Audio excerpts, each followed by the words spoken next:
Hey everybody, today I want to talk a little bit about friction in our systems as it pertains to the tree. Since we're going to be at the Harvard Forest, we don't, and thank you Harvard Forest for hosting us again, we want to take extra special care that we are being careful with the trees.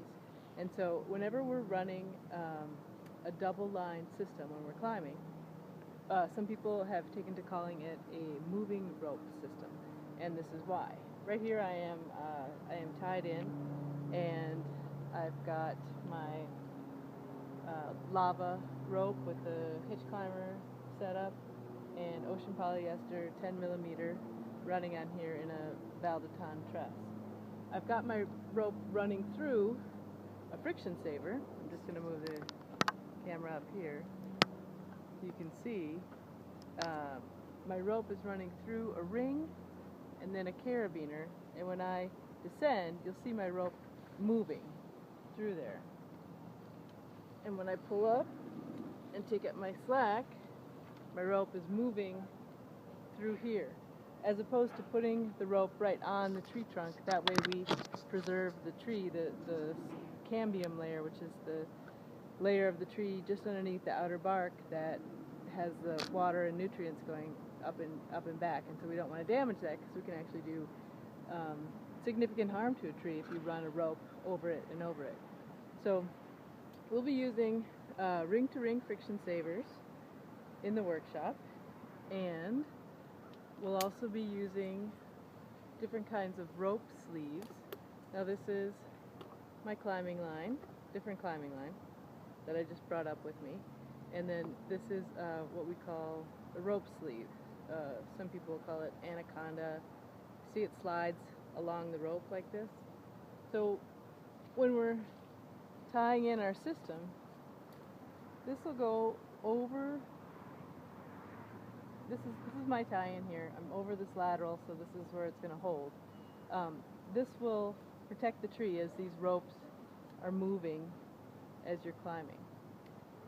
It also reduces the friction, which means that it's easier to pull yourself up in the tree, and that's always good.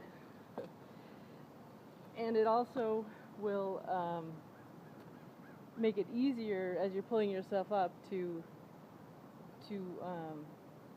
move around, get your body weight up before you take up the slack in your system.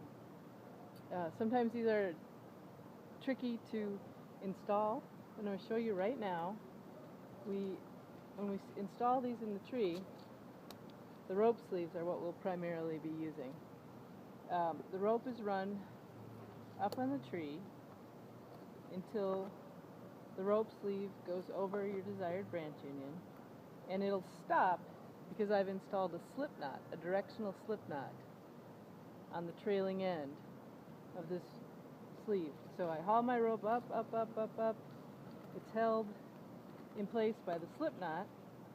Because this slip knot is directional, now let's say, just for the purposes of illustration, let's say I'm tying in here, which I wouldn't, because these are smaller and I wouldn't want to break them.